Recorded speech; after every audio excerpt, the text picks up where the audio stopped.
শুধুমাত্র জগন্নাথ মন্দির নিয়েই নয়, দীঘায় দেহ ব্যবসা নিয়েও বিস্ফোরক অভিযোগ করেছেন অধীর রঞ্জন চৌধুরী। তিনি বলছেন মমতা ব্যানার্জির নেতৃত্বে সেখানে অপকর্ম চলছে, সমুদ্র তটে মদ জুয়ার কারবার চলছে, তৃণমূল নেতাদের হোটেল তৈরি হচ্ছে, তৃণমূল নেতাদের কাটমানির পয়সায় সে সমস্ত হোটেল তৈরি হচ্ছে, আর হোটেল মালিকরা সবই হচ্ছে একের পর এক তৃণমূল নেতা। বিস্ফোরক অভিযোগ করছেন একের পর এক এভাবেই কংগ্রেস নেতা অধীর চৌধুরী। শুধু জগন্নাথ মন্দির নিয়ে নয়, একই সঙ্গে তিনি পরিষ্কার বলতে সেখানে অপকর্ম চলছে মমতা বন্দ্যোপাধ্যায়ের নেতৃত্বে। সমুদ্র তটে সেখানে মদ এবং জুয়ার কারবার চলছিল, তৃণমূল নেতাদের তাদের মদতে একের পর এক হোটেল তৈরি হচ্ছে এবং তৃণমূল নেতারা তারাই কাটমানির পয়সা নিজেরাই একের পর এক হোটেল তৈরি করছে।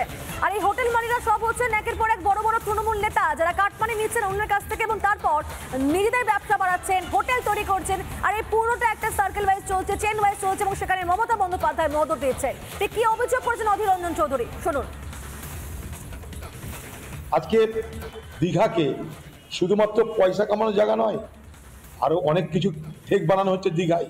তৃণমূল নেত্রী মমতা ব্যানার্জির নেতৃত্বে আজকে নানা ধরনের অপকর্ম করা হচ্ছে, নারী ব্যবসা হচ্ছে, জেনে রাখুন নারী ব্যবসা। দীঘাতে দিদির নেতৃত্বে, বাংলার মুখ্যমন্ত্রী মমতা ব্যানার্জির নেতৃত্বে দীঘার সমুদ্র তটে, দীঘার এলাকায় নারী ব্যবসা রমরমিয়ে চলছে, জুয়ার ব্যবসা রমরমিয়ে চলছে, মদের কারবার রমরমিয়ে চলছে। এগুলো সব তৃণমূলের নেতাদের হোটেল তৈরি হয়েছে, তৃণমূলের কাটমানির পয়সায় সেখানে বেশিরভাগ হোটেল।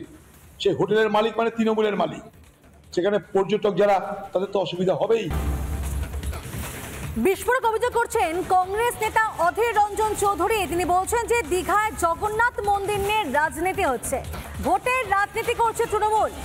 জগন্নাথ ধাম নিজের নামে করার চেষ্টা করছেন মুখ্যমন্ত্রী মমতা বন্দ্যোপাধ্যায়, এমনই অভিযোগ করেছেন কংগ্রেস নেতা অধীর রঞ্জন চৌধুরী। একেবারে বিস্ফোরক অভিযোগ করছেন অধীর রঞ্জন চৌধুরী। তিনি বলছেন দীঘায় জগন্নাথ মন্দির নিয়ে নতুন ভোট রাজনীতি শুরু করেছে তৃণমূল। কে বড় হিন্দু তার প্রতিযোগিতা নেমেছেন মমতা বন্দ্যোপাধ্যায়, জগন্নাথ ধাম নিজের নামে করার চেষ্টা করছেন মমতা বন্দ্যোপাধ্যায়, এমনই অভিযোগ করেছেন কংগ্রেস নেতা অধীর রঞ্জন চৌধুরী। ওনার মধ্যে তৈরি করা হয়েছে ভোটের জন্য, কে কার থেকে বড় হিন্দু তার প্রতিযোগিতা তৈরি করার জন্য।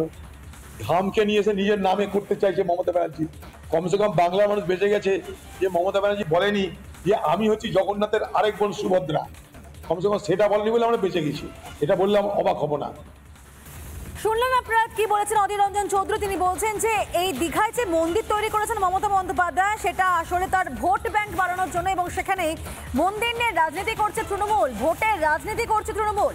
জগন্নাথ ধাম নিজের নামে করার চেষ্টা করছেন মুখ্যমন্ত্রী মমতা বন্দ্যোপাধ্যায় এবং তিনি কে বড় হিন্দু তার প্রতিযোগিতায় নেমেছেন এবং তার জন্য তার এই মন্দির নির্মাণ করা এবং সেখানেই এই জগন্নাথ ধাম নিজের নামে করার চেষ্টা করেছেন মুখ্যমন্ত্রী মমতা বন্দ্যোপাধ্যায়, এমনই অভিযোগ করেছেন কংগ্রেস নেতা অধীর রঞ্জন চৌধুরী।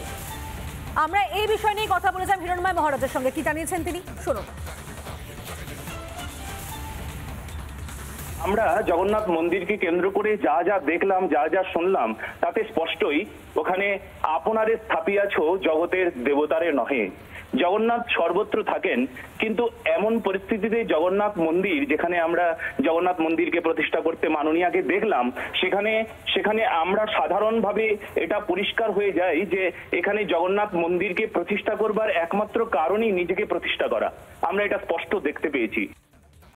নানা ধরনের কন্টেন্ট দেখার জন্য লাইক করুন, শেয়ার করুন আমাদের ফেসবুক পেজ, সাবস্ক্রাইব করুন আমাদের ইউটিউব চ্যানেল। পাশাপাশি অন্যান্য ব্রেকিং নিউজের জন্য অবশ্যই চোখ রাখুন রিপাবলিক বাংলায়।